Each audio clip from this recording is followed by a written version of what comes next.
bolseiros e bolseiras de todo o Brasil, aqui quem fala é a Tamires e eu estou aqui junto com o Gabriel para fazer mais uma review do Watchmen. Olá! E dessa vez é o episódio 7, que dá sequência ao episódio 6, que foi maravilhoso. É um episódio de muitas revelações, mais ainda do que o último. Todas as peças do quebra-cabeça estão se alinhando, finalmente. E não é que o Lindelof tá entregando mesmo? Pois é, né? A gente que duvidou dele, que ele não ia responder nada. Não é que ele tá entregando? Quantos episódios ainda faltam? Faltam 2 episódios, o 8 e o 9. Faltam 2 episódios ainda e vamos esperar, porque ele tem problema com finais. Ele tá caminhando pra deixar tudo redondinho nessa temporada. Só ele não começar a introduzir umas coisas malucas. É verdade. E esse episódio foi muito focado no passado da Angela. Foi o passado e o presente, né? Teve mais uns retornos aí ao passado, e dessa vez a gente conhece o passado da Angela que a gente não conhecia ainda. Sabíamos algumas coisas, né, que ela tinha vindo do Vietnã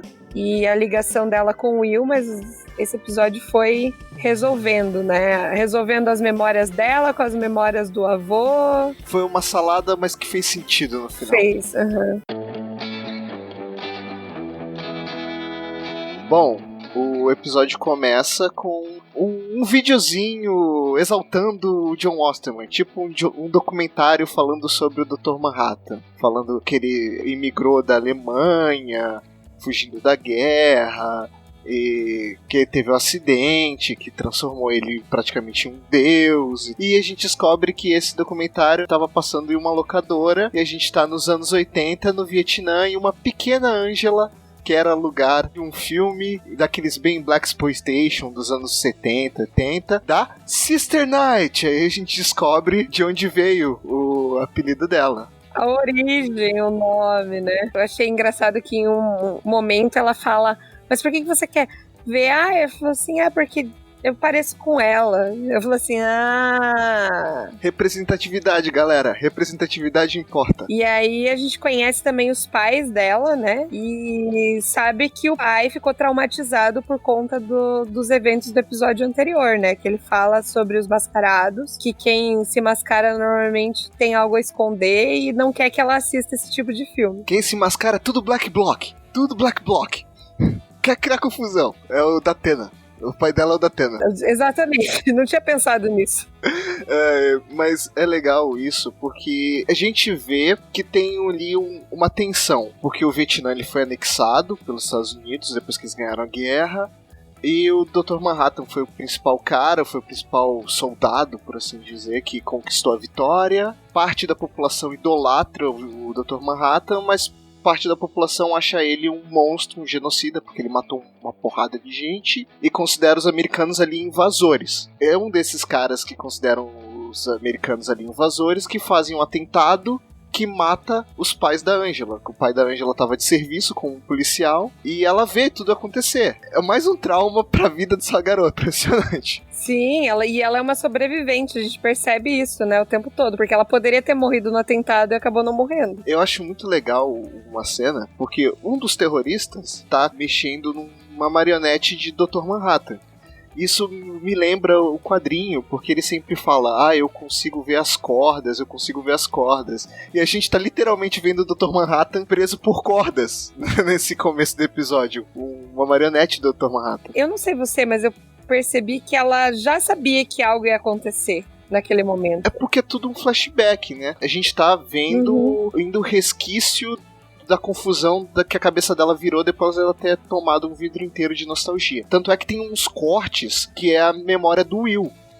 Eles fazem um paralelo ali entre o trauma do Will em Tulsa e o trauma que ela tem de ver os pais morrendo. E que, de certa forma, faz sentido, porque a gente vai ver no episódio que isso desencadeia uma raiva nela, do mesmo tipo que desencadeou do Will. Mais pra frente, a polícia pega o cara que tava participando do atentado, esse cara que tava com umas marionetes, e ela reconhece ele, e o policial já vai levando ele pro cantinho pra matar.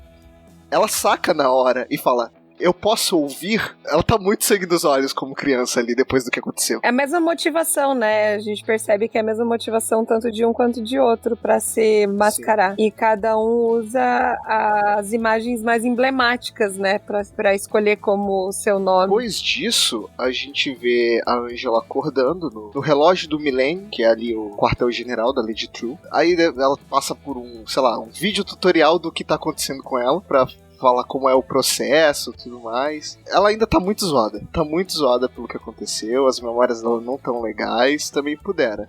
E ela tá numa cama, presa com acesso no braço, com uma corrente.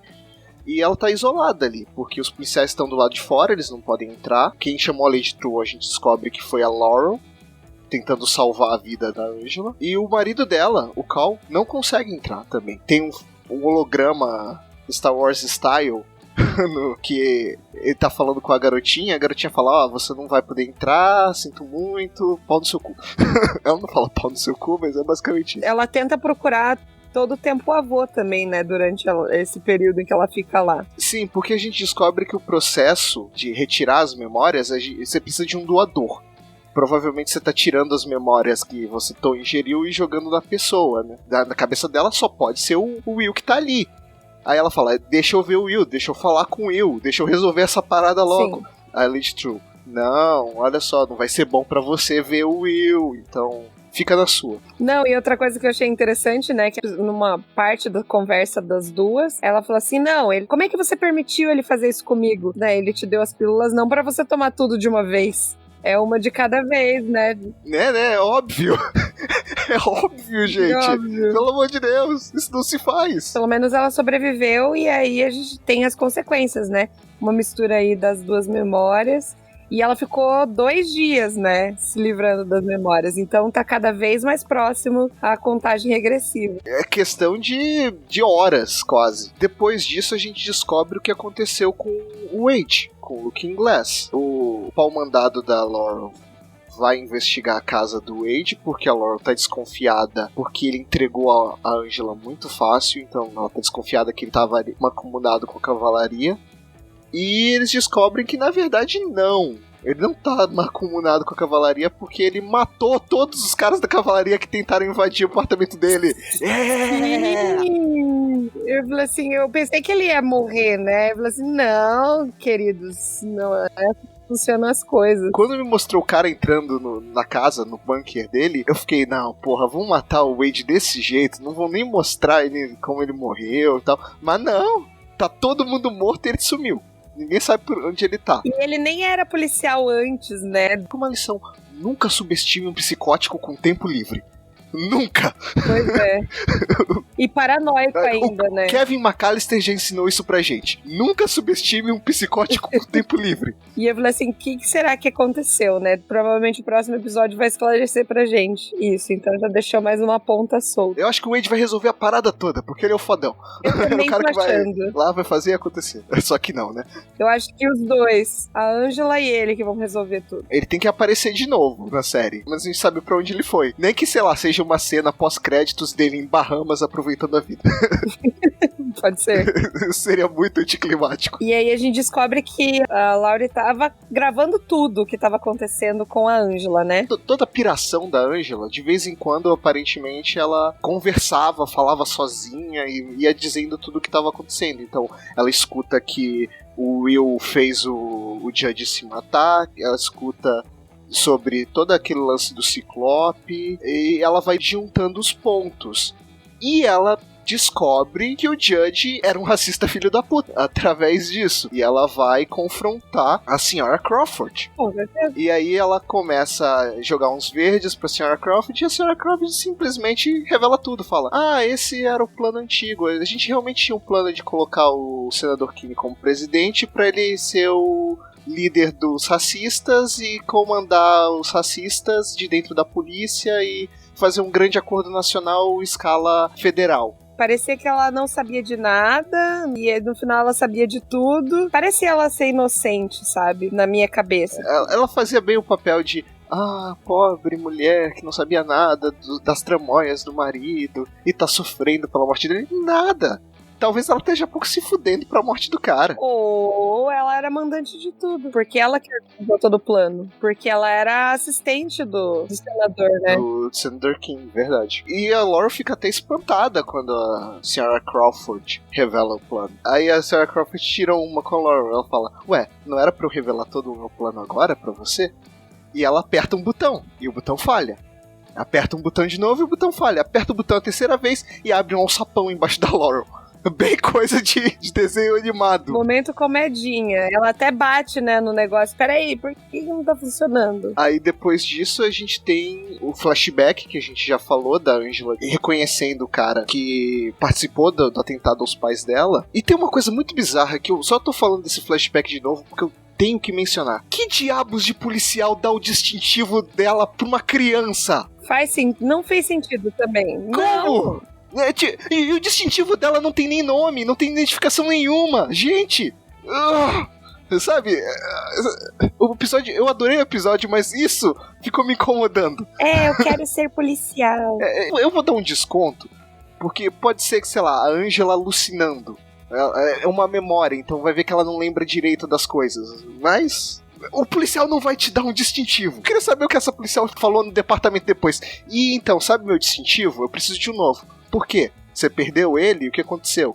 Não, eu dei pra uma criança. Pra ela não gritar ou, sei lá, ficar apavorada porque nós executamos um cara. Não, eu tava mal feliz que eles executaram o cara. Eu acho engraçado, ela ainda fala, vem me procurar quando você for adulta. O distintivo não tem nome, não tem identificação nenhuma. Como é que ela vai saber quem é o policial? Pois é, né? Vamos relevar, tá? Às vezes acontecem esses erros aí, né? Depois disso, a gente tem o julgamento dos Ozymandias. E esse julgamento, ele confirma uma coisa, que o que a gente tá vendo dos Ozymandias não acontece no mesmo tempo da série. Não acontece simultâneo. Porque só o julgamento levou 1 ano. Eles falam, o dia 365 do julgamento. Tudo aquilo que a gente viu não tem o mesmo padrão de tempo, porque a série ela se passa em que 1 semana, 2 semanas no máximo, e só o julgamento tá levando 1 ano. Então, isso aí tá confirmado. Agora, se essas cenas do Ozymandias são antes ou depois do que a gente tá vendo, não tem certeza. E o Veidt acaba condenado pelo tribunal de clones dele. Na verdade, ele acaba condenado pelos porcos, que tem toda uma ceninha. O guarda florestal chama os porcos porque ele tem que ser julgado por iguais, e aí condena ele. Não, e eu achei engraçado. Você não viu que a promotora deu tipo uma piscadinha pra ele, assim? A piscadinha foi porque era o que ele queria, ou se era porque ela falou assim, olha, levou a sua, queridão. Tá muito estranho, porque durante todo o julgamento ele parece entediado pra caramba. Eu não julgo, porque 365 dias de julgamento é coisa pra caramba. Mas depois que ele é condenado, ele chora. Ele aparece chorando. Isso eu não entendi. Eu não sei onde vai levar. Cada vez menos eu entendo o que tá se passando com Adrian Veidt. De verdade. É cada vez mais bizarro. Teve uma coisa também. A promotora, que teoricamente deveria ser robótica e tudo mais, você não achou ela meio espirituosa demais na hora de... Eles são meio bizarros, né? Sim, porque todos eles são meio sem sentimento.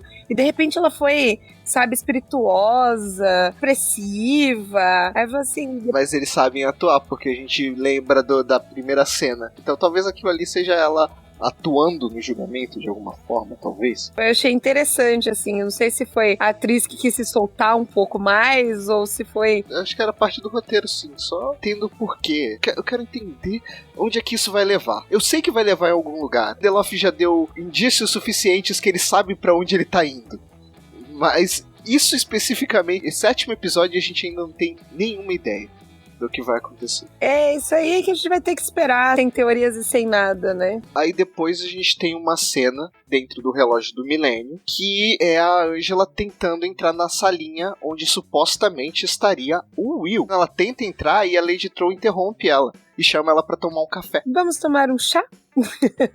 E elas começam a conversar. Ela começa a jogar uns verdes pra Angela. E ela fala, é muito raro alguém perder a memória completamente, como seu marido perdeu, não é mesmo? Aí a Angela, ela desconversa. E ela devolve uma pergunta. Ela fala, e a sua filha? Ela tá tomando a nostalgia de quem? Porque ela já percebeu que a criança não é bem uma criança. E a gente acertou, pelo menos em partes, que a criança é de fato um clone. Eu achava que era um clone de outra pessoa, você achava que era um clone da própria Lady Throw, né? Mas não é da mãe dela. É uma relação que Freud explica, porque a filha fez um clone da mãe, porque queria ter a mãe do lado por um momento de glória dela. Sim, e aí ela fala que pretende fazer do pai também, né? Que o pai vai chegar ainda. Ela não fala quem é o pai. Não sabemos. Será que o pai dela é o comediante? Porque tem a cena clássica do quadrinho que o comediante mata uma mulher grávida com, sei lá, 8, 9 meses de gravidez. Será que aquela criança nasceu, mesmo depois da mulher tendo morrido, e essa criança seria a Lady Throw, e essa filha da Lady Throw, que não é filha, que é a clone da mãe dela, seria a mulher que o comediante matou? É bizarro, mas a gente tá falando de Watchmen, tem muita coisa bizarra na série. E eu achei muito estranho ela mencionar o pai e não falar quem é, sabe? Parece que é um gancho que eles estão querendo deixar. Pode ser. Eles não dão um ponto sem nó, então... Faz sentido. Faria todo sentido. Faz mais sentido que a maior parte das nossas teorias. Mas você não tava super errado quanto a algum dos planos. A gente achava que era dos o Manhattan, mas não era. Então, tipo, a gente não tava tão errado. Quer dizer, você não estava tão errado. Mas antes, pra finalizar essa parte, eu achei muito interessante ela falando: o que seria o clone da minha mãe sem as memórias dela? Seria só uma casca. Então eu tô fazendo ela experienciar essas coisas para que ela seja ela. Acho isso bem bacana, um conceito bem interessante de se desenvolver na série. A série lida muito com memória, né? Acaba lidando muito com memória de uma maneira que eu não tava esperando. Sim. E será que aqueles clones lá, o problema deles, a gente falou a ausência do mal, será que o problema deles não é a ausência de memória? Ou a falha deles não é ausência de memória, por isso que eles são mecânicos e tudo mais? Pode ser, é bem possível. Aqueles clones ali, eu tô cada vez mais achando que eles são criação do Dr. Manhattan, mas a gente vai entrar isso mais lá pra frente. Eu vou teorizar e talvez eu esteja errado, talvez eu esteja certo. Vamos lá. Você é livre aqui pra estar errado. E aí a gente vê, depois dessa cena, nós temos o momento de grandes revelações. A Laurel encontra o Senador King, a Laurel amarrada. Ela até ri, fala tipo, porra, um alçapão, sério? Tipo, nossa, como vocês são originais. Eu me sentiria como ela. Eu me senti como ela naquele momento. É sério que você vai me explicar o seu planinho? Vilão que fica querendo dar discursinho, não, tá? O que você quer que faz seu discurso? Faz, mas saiba que eu estou cagando. Aí o Senador King lá, todo se achando, fala: não, mas você vai se importar, porque você, de todas as pessoas, vai se importar. E aí ele revela o plano, que, como você falou, a gente meio que tava entendendo que a série ia por esse caminho, mas a gente errou o personagem, né? A gente achou que era o Ozymandias que ia refazer o Dr. Manhattan, na verdade é o Senador King que quer fazer. Ele não quer mais ser só o presidente dos Estados Unidos e comandar os racistas. Ele quer ser um deus e comandar os racistas. Cara, o Senador King é muito odioso, porque ele ainda manda um discursinho de vitimista. Ai, é muito difícil ser homem branco nesses tempos. Vou chorar. Eu vou tocar uma música no menor violino do mundo pra você, seu filho da puta. Coitadinho. Chorei por ele. Desgraçado. Tomara que tome uma porrada da Angela no final da temporada. Que ele seja espancado por uma manada de elefantes. Mas daqui a pouco a gente entra no elefante. Não, e outra coisa que ele falou que é importante, que provavelmente eles fizeram alguns testes que não deu certo, e que ele tem que substituir, né, o Dr. Manhattan, no caso. Como será que eles vão fazer isso? Então, aí que tá. O plano deles, tudo bem, eles não são completos imbecis. Eles já mostraram que eles sabem como operar pelo menos o teleportador lá. Só que o plano deles tem muita chance de não dar certo, porque os caras não são gênios ali também, né? Exato. Pode ser que eles tentem fazer essa merda e acabem explodindo na cara deles e destruindo metade da cidade. Porque a ideia deles é pegar o Dr. Manhattan, que tá na Terra, que tá em Tulsa. Eles falam nesse momento que tá em Tulsa, que tá na Terra? Ou é depois? Depois. Eles falam que tá na Terra. Que ele tá na Terra. Eles sabem que não tá em Marte. Meio que destruir ele pra descobrir o processo pra refazer no Senador King. Então, assim, não vai... Tá com cara de que não vai dar certo, né? Tá com cara de que faltou um departamento de vai dar merda ali. Foi igual aí falando. Então, gente... Não tem nenhum Albert Einstein aqui pra saber qual é a física necessária pra fazer essa porra. A gente vai acabar se matando e matando metade da cidade junto. Faltou isso. Só, mas que se exploda a 7ª Cavalaria mesmo. Assim, o problema é que talvez eles matem metade da cidade na tentativa, mas que se lasca. Se todos morrerem, pelo menos vai ser uma vantagem. Que morra só o lado racista, já tá bom. Depois disso, a cena corta e a gente vê a Angela de novo no relógio do milênio. As memórias ainda estão zoadas. Eu até acho curioso porque o Senador King, na cena anterior, ele fala em reviver o passado. As origens da América, os dias gloriosos do Homem Branco, aquela baboseira racista dele. E a gente corta pra Lady True falando do futuro. Então é muito esse choque de a Lady True é o futuro, ela tá buscando o futuro, e o Senador King, ele tá preso num passado que não era glorioso na época e não vai ser glorioso se voltar. Interessante, eu não tinha pensado nessa questão do discurso. Sim, me chamou a atenção isso, porque é uma cena seguida da outra, e são discursos muito antagônicos. As transições desse episódio, de lugares, assim, foi muito bem feito. Quando ele corta de uma cena pra outra, ele corta de um jeito genial, assim, faz as transições. Sim, achei muito bom. E a trilha sonora, eles usam o Requiem de Mozart, que é uma música mega pesada, mega dramática, nos momentos precisos de impacto. E fica muito foda. A série é brilhante. Mas nesse episódio, em específico, eu achei as transições maravilhosas. Porque tá acontecendo muita coisa ao mesmo tempo, né? E fica de um jeito fluido, não fica um jeito forçado. E esse episódio tem uma coisa que você comentou que queria ver do outro, que é misturar a memória. A gente fica vendo umas transições com a memória do Will, a memória da Angela, uma coisa que acontece antes, uma coisa que acontece depois. Eles ousaram nisso. E aí também. Descobrimos que, depois dessas transições maravilhosas, a Angela, ela sai dessa sala, que ela tá vendo ali a palestrinha da Lady True. Quer saber? Agora eu vou encarar o Will, eu vou perguntar tudo na força dele. E ela invade a sala, ela pega uma pedra, quebra a trava. Aliás, brilhante trava, né, do negócio. É só você estourar com a trava que a porta abre. Genial. Projetista disso, ó, nota 10. Brilhante. E ela descobre que não era o Will que estava sendo o receptor das memórias. Era um elefante. Afinal, memória de elefante, pessoal. Então, tem alguma coisa, assim, de ditado popular que fala sobre a memória do elefante? Sim, o elefante tem essa lenda de que ele tem boa memória, de que ele nunca esquece. Então isso foi uma brincadeira aí, provavelmente, do Lindelof com o ditado popular. Eu acho que isso também existe nos Estados Unidos, então ele provavelmente tá tirando um sarrinho com isso. Tá muito piadinho esse menino. Ela vê o elefante e ela arranca lá o acesso e fala, chega dessa... Chega, acabou, chega dessa merda. Chega. E vai vasculhando a parada toda lá. Nisso, corta pra um outro flashback, que é da avó da Angela. A avó da Angela finalmente descobriu que ela ficou órfã e ia adotar a Angela. E o que acontece? A avó da Angela morre. Essa menina é azarada! Mas essa menina é azarada, gente. Que dó, né? Eu fiquei pensando, falei assim, nossa, acabou de encontrar a avó parece mó gente boa, e aí... Não, da vida da Angela é só tragédia.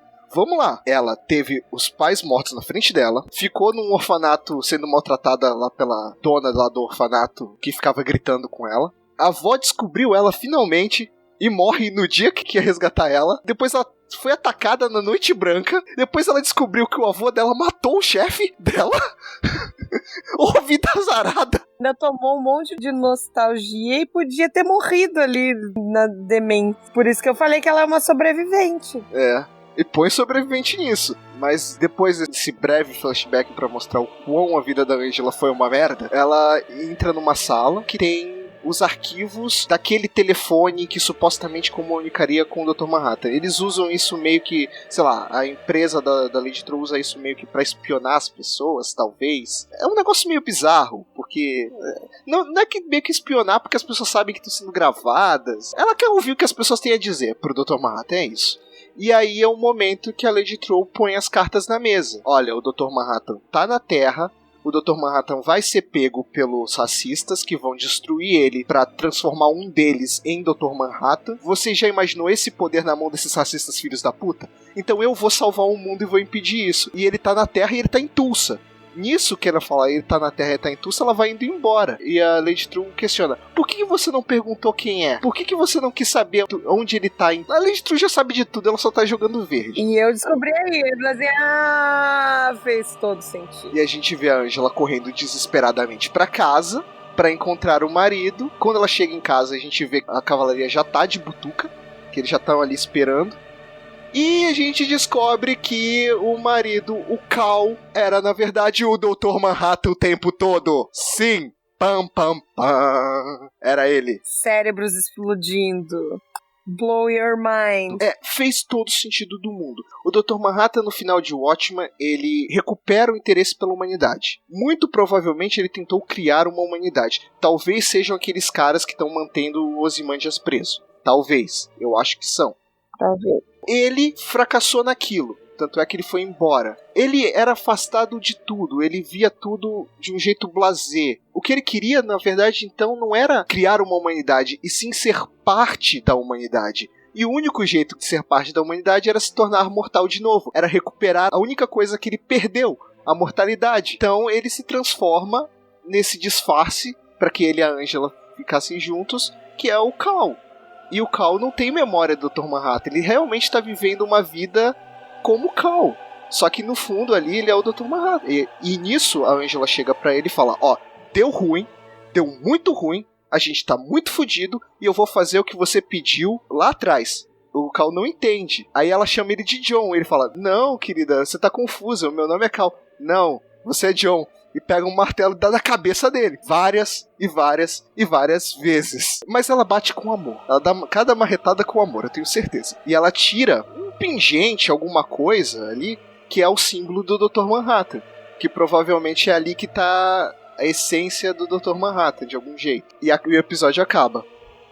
E saberemos mais somente no próximo episódio. E o próximo episódio, o que indica é que a gente vai ter o flashback contando a história do Cal, barra John Osterman, barra Dr. Manhattan, barra esse cara tem muitos nomes. Chegamos ao ponto de que estávamos meio certos. E meio errados. Temos mais teorias, meio errados. Momento blow your mind. O Watchmen amarrou tudo de um jeito muito interessante. Eles fizeram isso muito bem feito. Era muito fácil a série cair em simplesmente ficar mostrando os personagens antigos por puro fanservice. Mas não. Os personagens antigos todos estão lá por uma razão. Exceto os Ozymandias, que a gente não sabe ainda qual a razão que é, mas sabe que tem. E eles vão juntando as peças. Olha, parabéns Lindelof, parabéns HBO. É a melhor série atualmente da TV. Ponto. Que os fãs de outras séries me desculpem, mas é a melhor série atualmente da TV. É a melhor série do ano, pra mim até agora.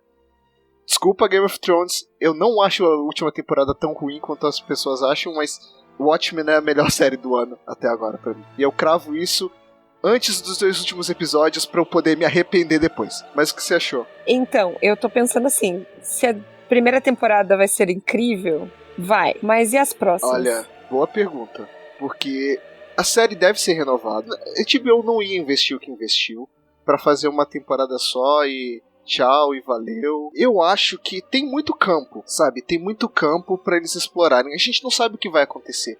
A gente não sabe qual é o plano da Lady Troll pra salvar o mundo, como ela falou. A gente não sabe se o plano dos racistas vai dar certo ou não. Eu espero que não. Eu espero que exploda na cara deles. A temporada ela nos entregou as respostas necessárias, mas tem todo um universo ali ainda que pode ser explorado. Então eu tô muito empolgado pra esses 2 últimos episódios e pra uma futura segunda temporada. Minha preocupação é só essa. Tirando isso, eu acho que foi um bom episódio, sim. Gostei. Ao nível do outro, achei o anterior melhor, porque precisava responder as perguntas deixadas e tudo mais, né?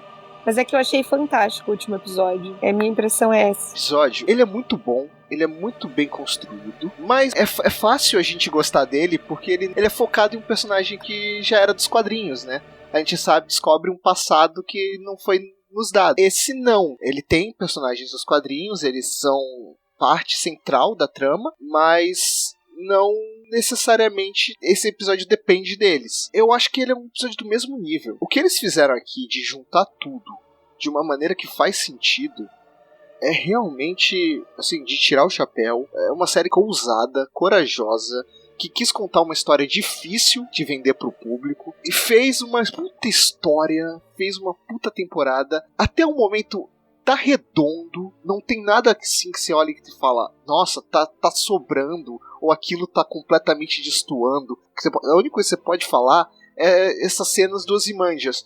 Mas, gente, a gente sabe que isso vai ser explicado em algum momento. Não é possível que eles vão só colocar ali de forma aleatória, gratuita. Vai ter algum sentido, vai se encaixar na trama de algum jeito. Sim, e o legal que eu achei nessa série é que ela responde perguntas e deixa novas perguntas, e responde perguntas e deixa novas perguntas, e sempre ela trabalha assim com a sua curiosidade. Então você quer que chegue a próxima semana pra você saber o que vai acontecer. Eles respondem a pergunta que você fez de uma maneira bem definitiva. E por conta dessa resposta, abre uma outra pergunta. Tipo, eles estão trabalhando bem pra amarrar o público, pra que o público continue assistindo até o final. Então, parabéns, HBO. Estou fazendo um dedão positivo pra vocês agora. Vamos pras notas? Vamos. Quantas marteladas na cabeça do Dr. Manhattan você dá pra esse episódio? De 0 a 5. Então, porque, assim, fica difícil comparado. Porque tenho 2 episódios que eu gosto dessa temporada até agora. Só 2?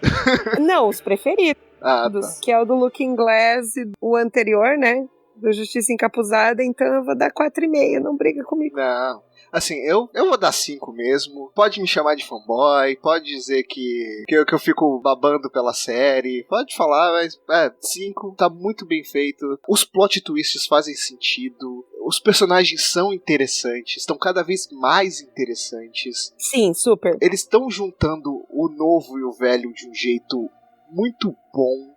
E cara, assim, vou falar um negócio que vão querer queimar minha carteirinha de nerd, mas problema. O Lindelof tá fazendo um trabalho tão bom quanto o Alan Moore fez no quadrinho original. Que Pronto, sacrilégio! Queime minha carteirinha de nerd se quiserem, mas é um trabalho tão bom quanto. Depois desse grande depoimento do Gabriel, antes que matem ele, a gente encerra, pra poder fazer na semana que vem. Né? Senão, já viu, né? Por favor, não matem ele antes da semana que vem, até o final da série. Por favor, não me matem. Ponto. Então é isso, gente. Um beijo, um abraço. Até semana que vem, porque a gente vai continuar fazendo até o final da série. E aí a gente vai fazer mais algumas reviews de algumas séries que a gente tá vendo nesse meio tempo. Então fique esperto aí. E nos siga nas redes sociais. Estejam acompanhando nossos podcasts. Facebook, Twitter e Instagram. E é isso. Segue o feed, tá disponível em todos os agregadores aí que vocês conhecem. Procurem por Bolsa Nerd Pocket, se inscrevam, escutem, compartilhem, por favor, compartilhem. Façam chegar a mais pessoas. Tchau! Tchau!